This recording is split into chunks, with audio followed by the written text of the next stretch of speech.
Hi friends, welcome to Oracle Aura, a space to absorb information for your soul's vibration. My name is Jaida Christina and I will be your host today. So today's going to be another solo episode, which honestly I am so excited to share with you guys.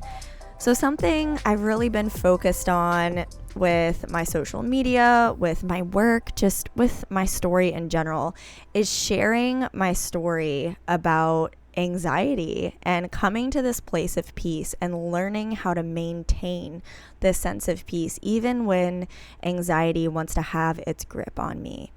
So today I'm going to be sharing a little bit about that and really just telling you guys kind of how I come back to this place of peace within myself.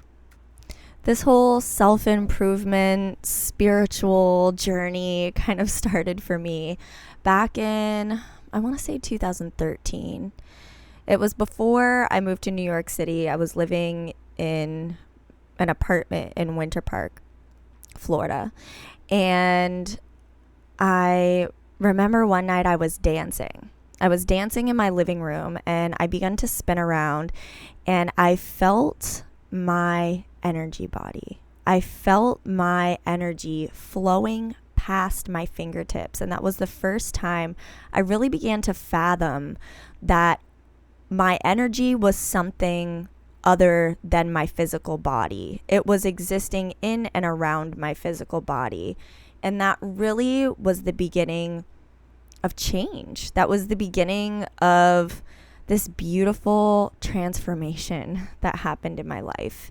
And it took years, and it took all of this fumbling around in the dark and getting lost and finding my way again. And by no means is healing a linear path. It's this swirl of rediscovering lessons over and over again until our soul is ready to accept them. So rewinding back before any of this healing journey really even started, I was numbing a lot. I was a really anxious person. And I actually remember all the way back to like middle school experiencing anxiety. And I didn't really know what it was then. You know, when you're like 13 years old, you don't really know that much about anxiety. Or at least when I was 13, 13-year-olds didn't know that much about anxiety in general. And I just remember worrying so much what other people thought about me. I think that's a thing that a lot of teenagers experience, is just worrying what other people thought about them, being stuck in this constant cycle of comparison. So-and-so is prettier than me. So-and-so gets better grades than I do. And this constant worrying of I'm not enough. So as I got older, that led me through cycles of anxiety and depression. And anxiety and depression kind of go hand in hand, right?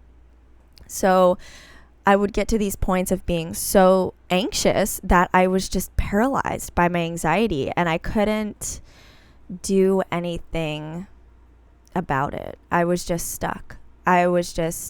I didn't know what to do. I had so much on my list that I just felt overwhelmed. And I'm sure some of you listening to this can probably relate to that. Like, you have so much expectation from other people and from yourself that you just feel paralyzed. Like you don't know what to do and you don't know where to go. So if you're feeling that way, you are not alone. There are so many people who feel that way. And there are so many people who have this constant sense of anxiety because we're in this rat race mindset. We're told from the time that we're in middle school, the time that we're in high school, that you have to check off all these boxes, right? You have to get the job, marry the person, buy a house, and then everything is set and you'll have it all figured out. You'll know your life path and you'll have it all sorted. So that can really send us into this mindset of, I have to get all these things done. I have so much to do before I'm worthy of happiness. I have so much to do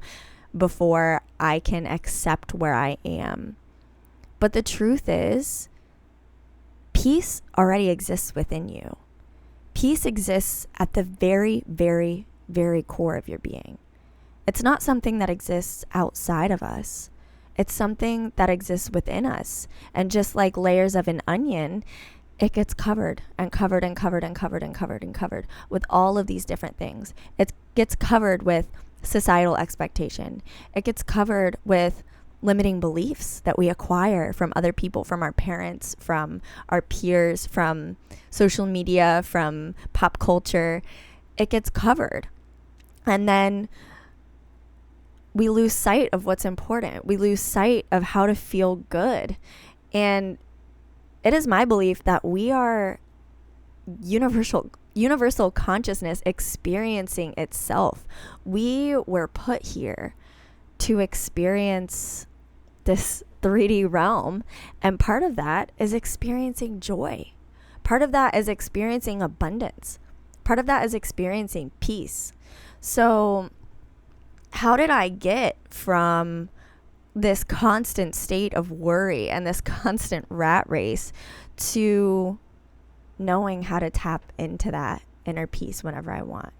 Now, by no means am I saying I'm perfect. I am not perfect. I don't have everything figured out. And anybody who tells you they do have everything figured out is a fucking liar. Nobody has all the answers. And honestly, when you decide you know everything and you stop learning, that's, in my opinion, when people become dense, right? But anywho, getting back to the point, peace, inner peace exists within all of us. So back when I was in my early 20s, I was doing a lot of numbing.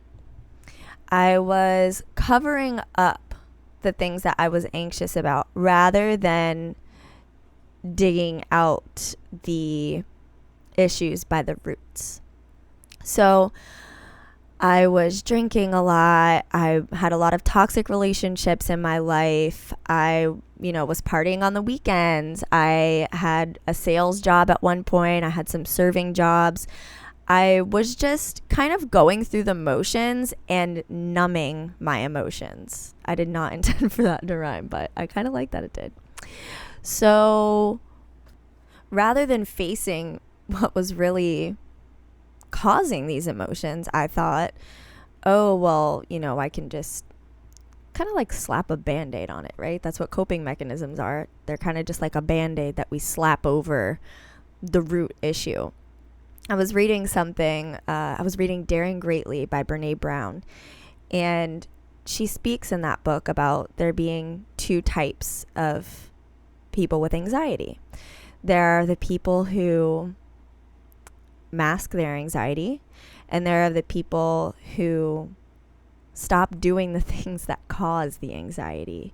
And this was before I had that awareness. This was before I knew to stop doing the things that caused the anxiety. So I ended up doing things that, sure, in my conscious mind may have been, oh, I just want to have fun. I just want to do fun things with my friends and be young and wild and free and all of this. And on a subconscious level, what I really was doing was numbing. I was numbing the fact that I was doing a job that I hated. I was numbing the fact that I was ending up with partners who didn't respect my boundaries and didn't respect me as a human being. I was numbing everything that was going wrong in my life because I didn't know what else to do. And for a little while, I looked back at that time in my life with so much shame. There were nights when I, made a fool of myself in a club. There are nights when I went home with a person that I definitely would not choose as a partner. And for a while, I really had shame about that time in my life. I felt so shameful that I did those things, but now I understand that I had to experience that. I had to live that so that I could be the person I am now. So fast forward a little bit to when I honestly really got into yoga. I had been practicing a little bit at home, and I kind of just got to this point of like, enough is enough. I felt like there were too many instances where I was having like falling out situations with friends, and I was having too many regrets. Like there were too many times where I looked back and thought, I don't remember what I did last night. And after a while, that starts to really weigh on you. That starts to really feel worse and worse and worse the more you do it, right? It felt so like icky. Icky is the best word I can think of. It felt really icky, and I just didn't feel good. And I just consciously decided that I wanted to feel good. And I'd done things before, like make a vision board, and I'd heard about positive affirmations, but I hadn't really like dived deep into it. I had no idea what shadow work was. Like no idea. So I started practicing yoga. When I think about it now, I was living in Orlando still. I would wake up in the morning and just do yoga first thing. And that was when I really started developing my own practice. Because before that, I'd really just practice with YouTube videos. And even when I did this, I would still sometimes practice with YouTube videos. But I woke up and I would do yoga, and I started to notice that when I got up first thing in the morning and got on my yoga mat and then went about my day, I felt better. I felt like I wasn't so in my head. Because when you have anxiety, when you're experiencing anxiety, you're just stuck in thought. Like your brain will not shut up. It just keeps going and going and going and going and going, and you get stuck in these little like rabbit holes in your mind. It feels like being a prisoner of your own mind. But like Eckhart Tolle teaches that your mind is a tool, and it's not a very good tool if you can't control it, if you can't turn it off sometimes. And when I was doing yoga, I was focusing on my breath. I was focusing on the movements and the sensations in my body. And that's what I was doing first thing in the morning. So I was setting the tone for my day by waking up and moving into my body, moving into my soul, moving into my breath. And it just felt so good. So the logical part of my mind knew that I needed to keep this practice up, but of course creating new patterns is a challenge. Creating new patterns can really be a challenge because we can kind of have these little tug of war sessions going on in our mind between our old habits and what we want for ourselves. So I would say those tug of wars, I mean, they still happen. I'm not perfect. I'm human. Those tug of wars have subsided, though. Like, there's definitely less of them, I feel, than there used to be. But there were tug of wars about everything. There was a tug of war in my mind about drinking. That was one big thing. For a while, it was just, again, it was something that I bonded with my peers over. It was like, oh, well, they're drinking, so I'll drink. It's fun. We're having fun. And then I started to really ask myself, how do I feel right now? Because for me, that's one of the easiest ways out of anxiety, out of an anxious struggle, to ask myself, how do I feel right now in this moment? Not what do I think? How do I feel? Because we all have an inner knowing. You have an inner knowing. Everybody has an inner knowing. The inner knowing is not necessarily the thought, though. It's the feeling. It's how we feel in each moment. Whenever you ask yourself, let's say your friend invites you to go somewhere and you love your friend, but you don't really want to go there. If they say, oh, hey, will you come with me? And you're thinking, oh, well, I love my friend, so I'm going to go. You're probably going to say yes. But if you take a second, ask yourself, how does that make me feel? When I think about being in that place, how do I feel? If the answer for you is not good, then your inner knowing says, well, that's not good. I don't want to go. And then you can say to your friend who hopefully has love and understanding for you, you can say, I don't think that really feels good to me. I don't really want to go there. And if that's truly a friend, they'll understand.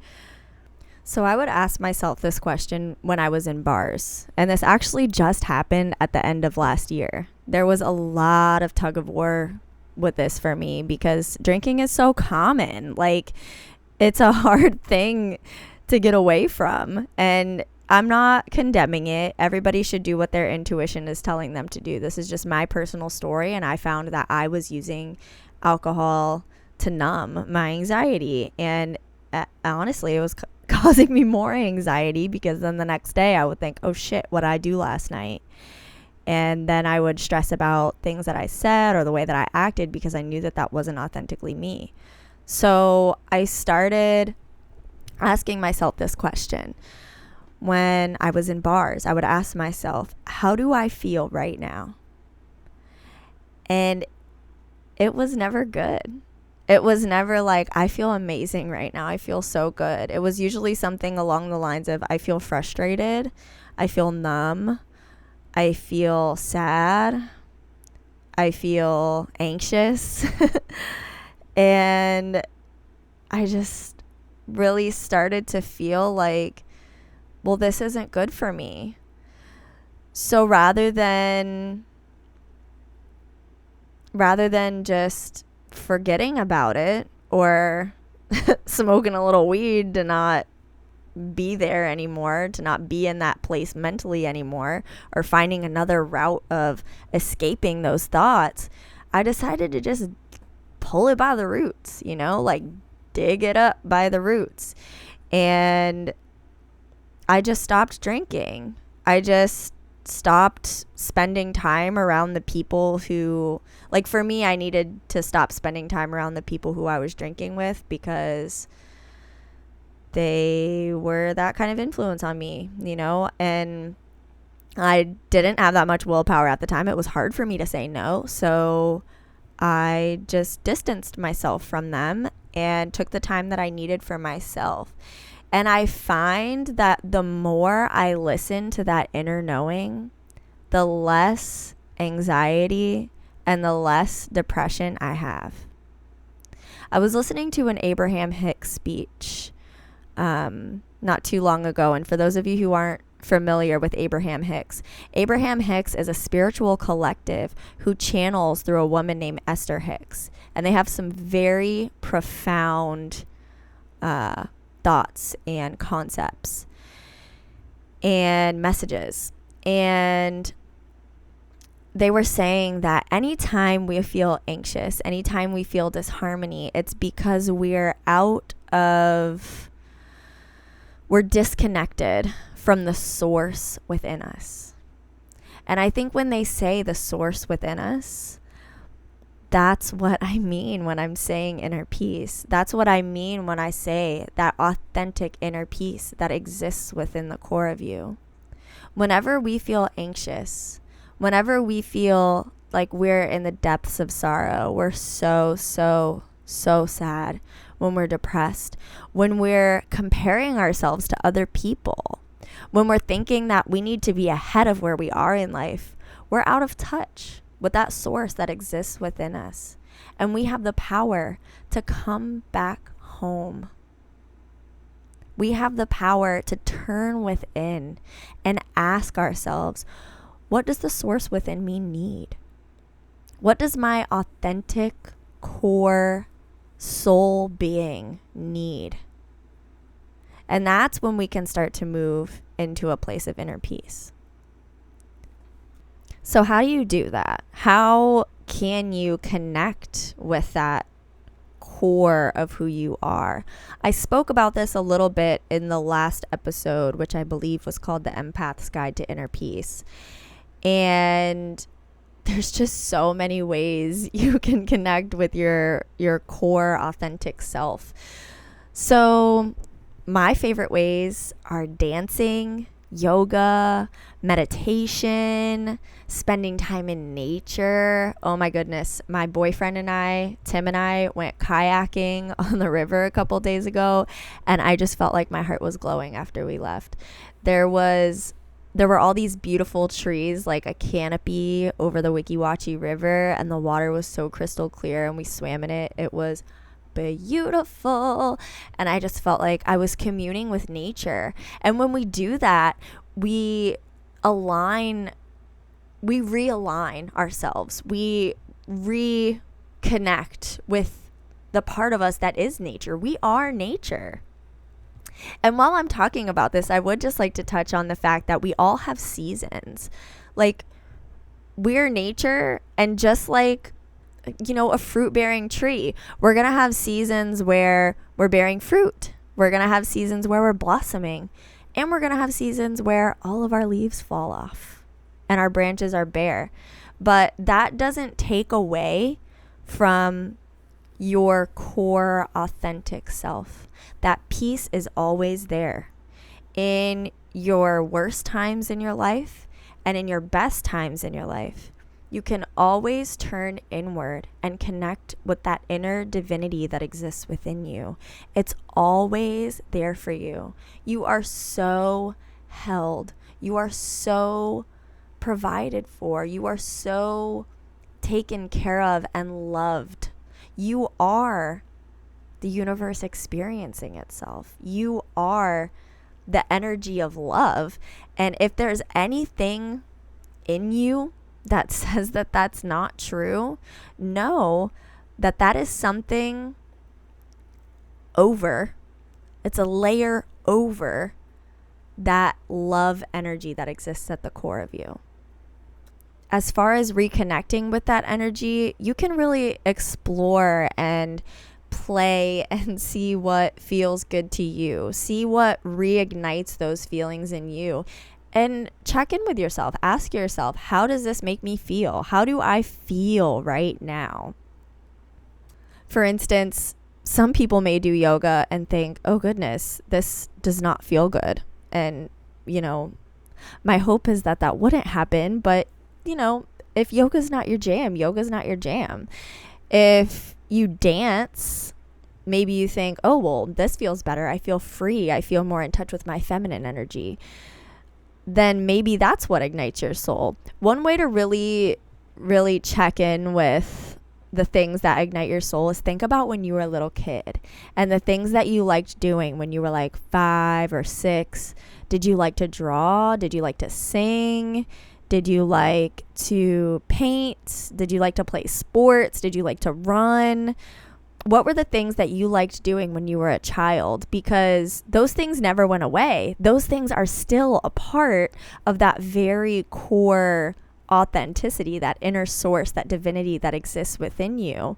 It's just that somewhere along the way, those things got covered up by a layer if you stopped doing them.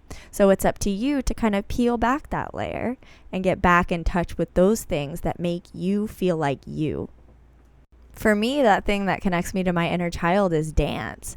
And movement in general is such a powerful tool for getting back in touch with your divinity. Even if that's not something you've done since you were a small child, is dance around. That is such a powerful tool for getting in touch with your energy body and reconnecting with your energy body. There was actually a moment or a time when I was in India and I was doing my yoga teacher training. And I was crying my eyes out after class. I was bawling and I didn't know what it was. I didn't know why.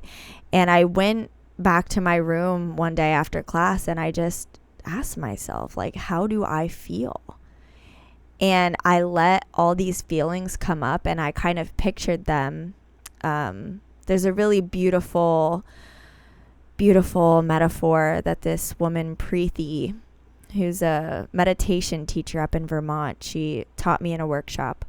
And it was, you picture yourself standing on the bank of a river. And imagine there are leaves floating by you. And you're just standing there watching the leaves float down the river. And the leaves are your thoughts or your feelings. And you're just standing there watching the leaves float by. And rather than trying to pick them up, and saying, is this a maple leaf? Is this an oak leaf? You just let them float by. And that's what I did. I sat there with the emotion that I was feeling and I observed it. I didn't try to push it down and say, I don't want to feel this way. I just let it come up. And I realized that by moving my body, at the amount that I was moving my body more than I had been. I was doing 4 hours of yoga a day, 6 days a week. And this was new to me. I was opening up my heart space. And we literally store trauma and emotions in our muscles. There's a little phrase, your issues are in your tissues. And so by moving my body, by allowing myself to open up my heart space and move it so much, this issue that was in my heart space came to the surface. And when I really sat there and I observed it, this issue was from my childhood. This was something that I had been carrying since I was like 10.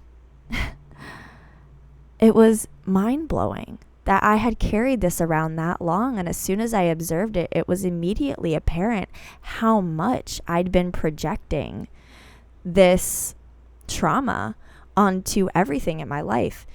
You see those layers that we develop over our authentic selves, they become like a lens that we view the world through. All of our trauma, all of our beliefs, all of the issues that we carry around, all the beliefs that we carry around, they're like a colored film, and we look at the world through them. But whenever we can get in touch with our authentic selves, then we can notice that it's a film. And then we can start to peel the film back so we can see the world with clear eyes. So by sitting with this emotion, I was able to peel it back and say, okay, I'm ready to work through this. I'm ready to let this go. This thing that I've been carrying around for so long, this film that I've been wearing, I can take this off. This is weighing me down and I don't need this anymore. So again, how you come to connect with your inner divinity will be up to you, but I highly recommend finding some kind of movement because our issues really are in our tissues. Not to mention, we have animal instincts, y'all. Like I said, we were nature, but like for real, we're animals. And even if your religion tells you otherwise, and yes, we're humans, we're conscious beings, we have consciousness, but on an instinctive level, we are animals. And when we feel that cortisol in our bodies, when we feel stress and we feel anxiety, what do animals do when they feel stress? Well, typically they feel stressed because they feel threatened. And when they feel threatened, they run away. So when we allow ourselves the freedom to move and the freedom to run or dance or play or swim or whatever it is, we feed our animal instincts and we let ourselves get that shit out. So yeah, movement. Highly recommend. So over the last few months or so, I've been really working on my mindset even more so than usual because I just feel so called to share with other people and help other people align with this peace that I have found within myself and that I know exists within all of us. So that being said, I actually just had the realization like a week ago that anxiety generally comes from thoughts of lack, at least in my life. Feelings like I wasn't enough, like I didn't have enough, like I would never get to where I was going. Comparison, thinking everybody else is ahead of me. I'm not where I'm meant to be. And these thoughts kind of just spiraled. So whenever you take the time to really step back and look at like what are the things that are making you feel not good, those times when you ask yourself, how do I feel? And the answer is bad. When you ask yourself, how do I feel? And the answer is stressed. When you ask yourself, how do I feel? And the answer is like shit. when you ask yourself those questions and the answer is not good, the next step is asking yourself, do I want to cover this up? Do I, like, think of a weed, okay? A weed growing in your garden. Do I want to just snip it, like, from where I can see it? Do I just want to break it off there? Or do I want to dig this up by the roots? Do I want to get this out of my mind garden so it doesn't keep growing back? Whenever you feel yourself not feeling good, the next step is to ask yourself, why? Why don't I feel good? And if the answer to that is because I'm behind in life, or because I don't have the car I want, or because I don't have the job I want, or because I don't have a partner, if any of those thoughts come from a place of not having or not being something, you can combat that. You can break that cycle of thought in your mind. And I'm not saying it'll be a walk in the park. I'm not saying it's going to be super easy or anything. But you absolutely have the power to break those cycles within yourself. The opposite of lack is abundance. And if your mind is constantly flowing through a cycle of lack, of course you're going to attract more thoughts that make you feel like you're not enough, you don't have enough, you won't be enough, you won't get to where you're going. But the opposite of that is looking around you and realizing you are enough, exactly as you are right now in this moment. You will be enough because you're always enough. You are always so whole and nothing is missing from you. There will always be enough for you in this universe. There will always be enough for you.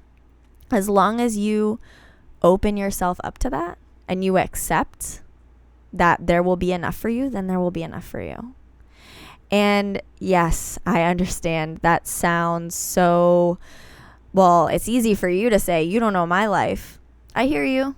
I've been on that treadmill of working my ass off and paying my bills to barely get by. I fucking hear you. But trying to understand the law of attraction and the law of vibration almost seems to me like it's like in my mind I'm still defending myself to someone, because there is some part of my logic that just sees it as, how in the hell do we even explain that? How does that even work? So Bob Proctor is amazing at explaining this. And if you have the chance to ever look up the law of attraction or the law of vibration with Bob Proctor, please do, because he is a very wise man and he does an amazing job of explaining this. But basically, the law of vibration suggests that everything is energy. Every single thing is energy. Every person, every animal, every object, but also every thought, every emotion is energy, right? So when we're holding the energy of not enough, we're sending that out like a radio signal to the universe. Not enough, not enough, not enough, not enough, not enough. And then so we get that back. That's what we receive. We find ourselves magnetizing people into our paths who are affirming that, who are affirming that we're not enough. We're attracting situations into our lives where we're barely scraping by financially. We're attracting so many things into our lives that just aren't enough, because that's the thought, that's the frequency, that's the emotion that we're sending out into the universe, right? So that light within you, that divinity within you, when you can tap into that and you can align with that, then you can really start to send out abundant vibrations into the universe, and it has the opposite effect. So let me give you an example. I had a sales gig, which I believe I've actually spoken about on this podcast before, but I was selling jewelry cleaner at home shows. And I worked with this kid who had a very, I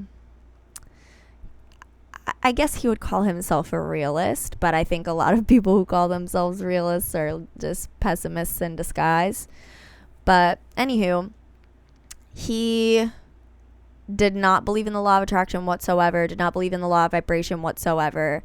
And I, on the other hand, would speak a sales goal at the beginning of the day, and I would say, I'm going to sell this much. And by no means am I saying that it was like, I mean, honestly, it kind of is like magic when I think about it. The law of attraction, the law of vibration, it's like we're like witches and wizards in the universe. But it also takes us taking steps towards those things. You know, I wouldn't set a sales goal and then just sit on my ass all day. I would set a sales goal and then I would sell my ass off until I reached that goal. So there was one day where we only had 4 hours. It was the last day of the show, so it was a short day. And we were selling stuff that was like if you got a package of it, it was $45. So, you know, it's not really a high ticket item or anything, but I had it set. I was going to sell $800 worth of product. And when I told him that, he looked at me sideways. He was like, okay, yeah, right. He literally told me, you can't do that.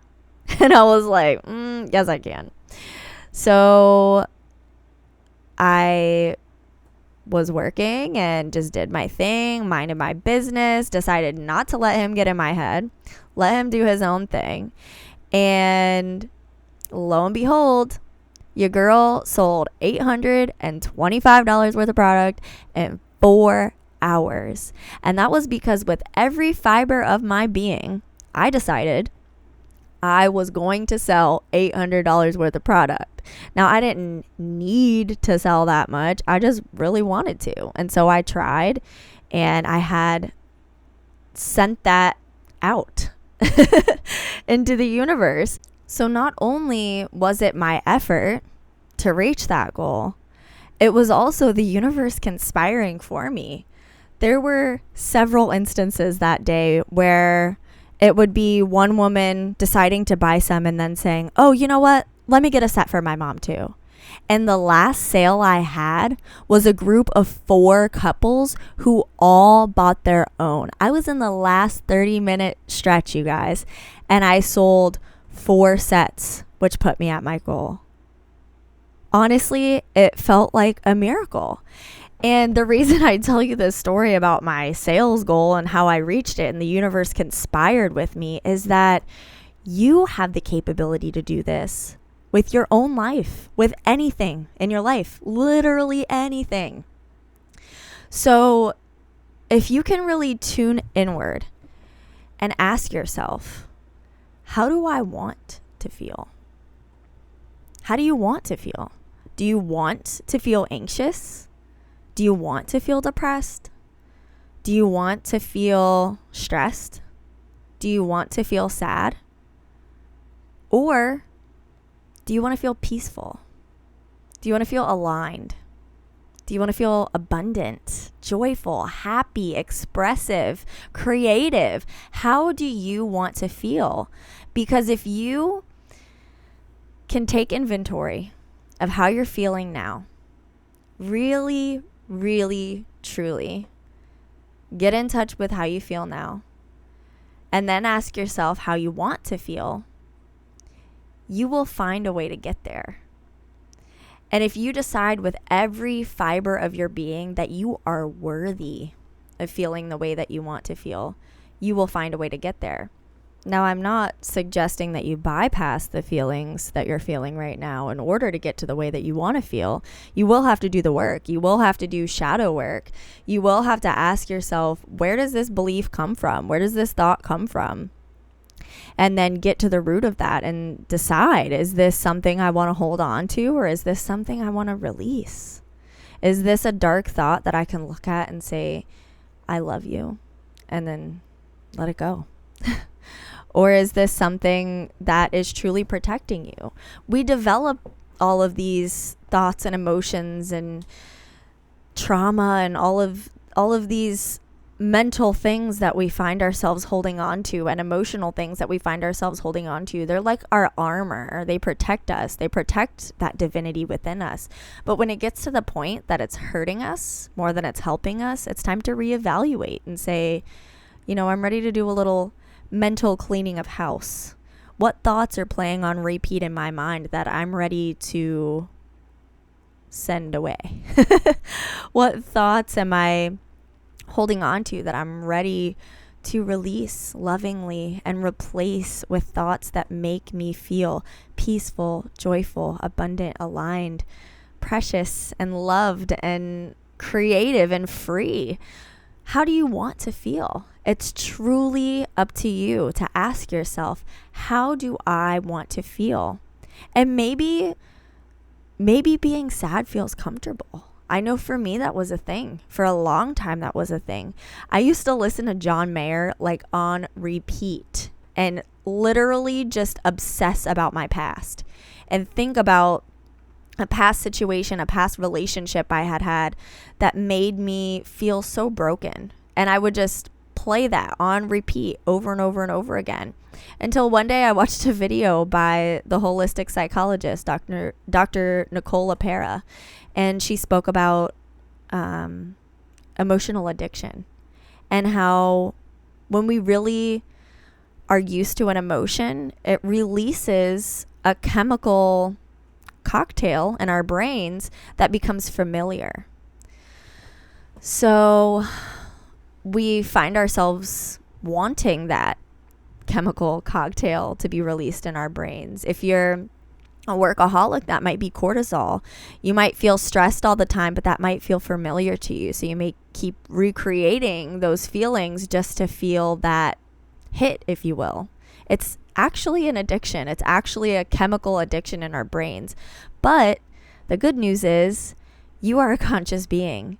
You have consciousness. You are consciousness. And I truly believe that part of being a conscious being is the ability to decide how we want to feel, how we want to create, how we want to experience this 3D reality. How do you want to live your life? How do you want to feel? And then from there, you can even ask yourself, what can I do to nurture this? So if we're thinking of digging up negative thoughts as if they're weeds, we can think of planting positive thoughts as planting flowers. So it's like planting flowers in your mind garden. Oh, what a beautiful image. So for me, one of those beautiful mind flowers is the feeling of abundance. And I don't just mean money, although money is a side effect of feelings of abundance. I mean just that feeling of overflowing everything. Overflowing love, overflowing relationships, overflowing experiences, and anything you can imagine. Oh my goodness.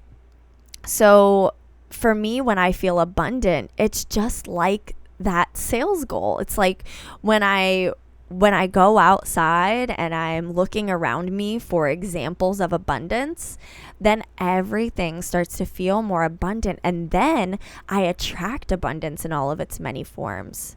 I get texts from friends who I want to hang out with and end up going on awesome adventures with.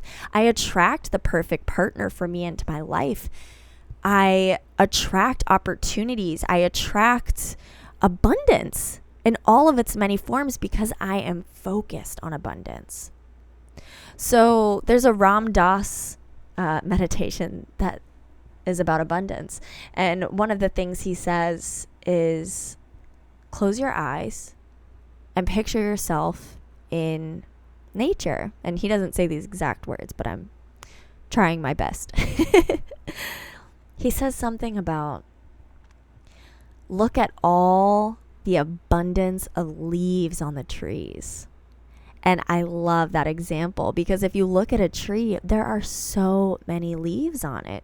So if we can feel that abundance and we can feel those feelings that we want to feel, then we're well on our way to ending that tug of war battle in our mind. We're well on our way to feeling the way that we want to feel.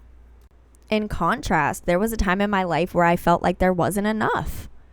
Like I was talking about earlier, everything felt like it was running out all the time. It felt like there wasn't enough time. There weren't enough friends. There weren't enough relationships. There was nothing for me. And so that perpetuated.